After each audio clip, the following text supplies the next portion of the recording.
Hi again, everyone, and welcome to another edition of Charger 360, telling the stories of the University of New Haven. Season 2 rolls along. I'm J.W. Stewart, along with Bruce Barber. Bruce, as always, great to be with you. Pleasure. Our guest today is Dr. Patrick Rivers. Patrick is the coordinator of our music department here at the University of New Haven. Patrick, nice to meet you. Glad you're here. Yeah, thanks for having me. Glad to be invited this semester, or this year, this season. Yep. Yes, season 2. Season 2, that's right. This is early in season 2, so we're just starting to discover the plot line. Yeah. It hasn't come together totally yet, but maybe you'll play a role. You are the star. He is the star today. Patrick certainly is. Patrick, tell us, the viewers, a little bit about yourself, your background, and how you got to the University of New Haven. Yeah, so I started here in fall of 2014. Yeah, so this will be almost, finishing up my 10th year here, starting and finishing my 10th year here. And I came here as an ethnomusicologist. They put a call out for somebody to teach music outside of, but basically popular music, American popular music. Somebody to teach hip hop, salsa, just things outside of what was being taught here. And I was brought in to do that. And since I've been here, it's been great adding all those classes to this university and adding a lot of different experiences for the students through the classes that I teach. And before I came here, so I came in 2014, I taught at Brooklyn College. I worked as a teacher mentor in the public schools in New York City. I was working at WNYC in the public radio sector area. I was a producer, the bass player. I did anything that had to do with music, basically, I showed up. Somebody said, hey, we need somebody to do something with music. I was like, I'll be there. And you were playing in bands, you play the bass. Yeah, so I played in the New York City Jazz Band Classic, which was a big band. It was like all the best players under 23. I was younger then. I was like, wow, yeah, that's amazing. Yeah, so we played cool. Lincoln Center. And Not that I'm surprised, but that's so cool. It was a great time. You played Lincoln Center. Yeah, I played a couple times. Wow, wow. And then I also played gigs in Alphabet City, little clubs, and the Green Room was a space in Midtown I used to play at. So this is part of the storyline, season 2. Stretches from season 1, where we were talking about, one of the things that's, kind of part of our ethos here is that J-Dub is in this situation, I am, and you, we've worked in our fields, right? Yeah. Radio, television, and with you, music. And so you're able to really bring that to your students, which must be wonderful for them. Yeah, and I tell the students who graduate, you may not get the job you want immediately, but because the experience in music, it can be applied at all these different places. Like, just don't be exploited, but don't say no. Go find where you can get an experience that can be beneficial to you in the future. And all those experiences that I had before I became a professor were beneficial to me coming here and teaching at the university. The music industry is so vast. There's got to be so many different avenues for students, graduating students, to be able to pursue. Mm-hmm. Yes, and the big thing we tell them is that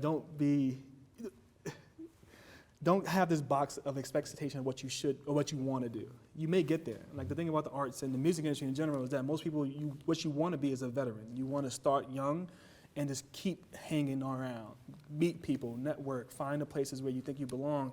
Then eventually you'll be somebody who's making those shots and making those calls. But eventually, over time, it's not going to be one of those immediate things that happens when you graduate. And a lot of our students get that, not all, but a lot of them get that. And we want them to just find your place. Keep, you come here with the love of music. When you graduate, keep that love of music, and you'll find your way. It's not easy. Tell anybody when it comes to the arts, whether it's film, radio, television, music, whatever it is. Yeah, it's funny. So this is great. I tell my students the exact same thing. What I tell them is, have your dream job here. Keep your eyes on it. I'm gonna steal that from you. I'm gonna become a veteran, right? Become a vet. Get in there early, and then I also talk to them about networking and just meeting people. Saying it may not be the person that gives you the job, but they may know somebody who can put you onto the correct path. And then I tell them, learn to live frugally and be willing to take, and I advise them, maybe think about taking a job that's adjacent to your dream job, but that's maybe more accessible, and then, but be able to keep that time so that you can focus on getting to the dream job. Yeah, and keep learning. I think, like we talked about this too, since we've, been in our careers, things have changed so much over time. Like, you have to stay on top of what's changing. And our students being so young, we're trying to give them the information about what came before them, but they're ahead of us in what's happening now. So, and I keep telling them, when you graduate, you got to sort of stay on that. Like, don't stop. That's great. learning. Patrick and I both get to tell our students about vinyl. Yeah. Oh yeah. And actually tape. And tape. And the recording process, everybody has to be in a room at the same time. You can't send emails with files across the space. Like, that was a different era. And And that's like just before I was starting producing and everything like that. But now everybody can make records without ever meeting anybody else. And our students do that. I know students who work on projects. Our record label here, they work with an artist who's in DC, and he comes up every now and then, but he's not present. He's not in the area. Is that the biggest way you think the music industry has changed over the years? Yeah, the need for not everybody, like you don't need to be simultaneously working together. So that's one of the big changes. I think the other big change, of course, is where revenue comes from and how people monetize their work and the different ways you can monetize your work.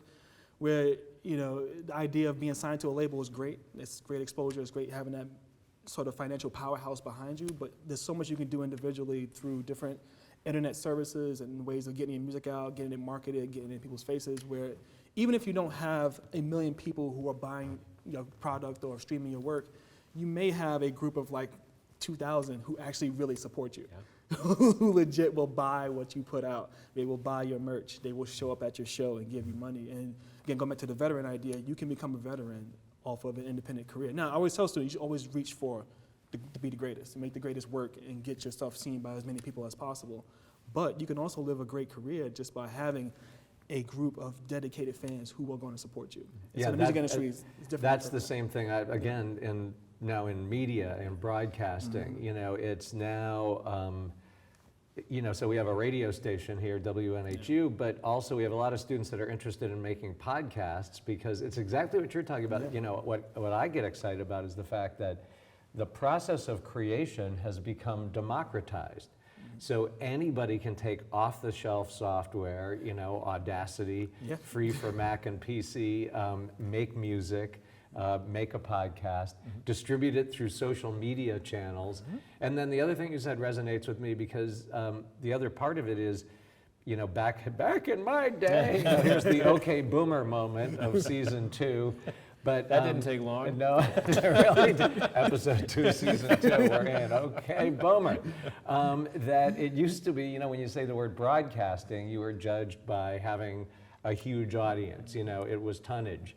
Now, really, I teach my students that you can be very successful having a podcast with a much smaller audience, but they're much more engaged. They're right? dedicated to you. Yeah, They want to hear what you have to say. They want to. Whatever you're creating, they want to experience it. Like the idea of niche is no longer a bad name or something that, something that's niche in the past was like, oh, that's not making any money. Like now niche can be something like if you get a niche crowd of folks who are going to Because if show people up, are it is like- passionate they're about passionate something, about it. they will go deep. They will will- listen to a they'll hang on. long-form podcast, or that's right. That's or changed the go to model. the gig. Yeah, and should go and support you. Right, right. Support you, somebody that makes music. Hey, I want to give you money for that. Like, Yeah. that's something that is great if somebody wants It's to give awesome. you money. Yeah. For the prospective students and their families who are watching this program, Patrick, they might be thinking, all right, music department, do you have to be able to play an instrument or sing to be able to study in the music department? No, you do not. It's great if you do, and we encourage students who are working on music and putting things out, send us your work. Like I do want to listen to, and our coordinators in the department, we want to hear what you're creating if you are doing that, if you are an experienced musician and you're putting out work and you're creating. But if you don't, that's fine. The goal is for you to come in here and learn sound recording or learn how the business works. Or even if you want to learn how to be a musician, we can help you with that as well. But the goal is for you to come in and really feel like I'm going to build myself a music knowledge here with us. And if you don't play, you don't understand a lick of theory, that's fine. We have classes for students to get that understanding of theory before you go into a job where you don't necessarily have to think about music theory all day, but it could be beneficial because you can speak to a musician. So even the music industry students, we want you to learn that theory. Not all of it. We're not asking you to understand, the Goldberg variations. Like we don't need you to do that, but we do need you to say, like, if you're in a recording studio or in a meeting with a musician, you can communicate with them effectively because you have a sense of knowledge about music that you did not have before you came here. And for students who don't have any music experience, we also want you to get that experience by performing. So we have ensembles and different ways of getting students to engage with music without having to have a traditional music education or traditional musicianship. And what do you say to, because I can imagine parents are sometimes like, oh, my kid wants to go into music. My parents. Right, exactly. So what do you say to mom and dad? The big one for the parents who are, have that anxiety about their student or their child, going in to study music, is that if your child is dedicated to what they want to do, they will be fine. like we talked about a little while ago, the opportunities are vast. Like no student is going to leave here not understanding the different ways they can apply their degree.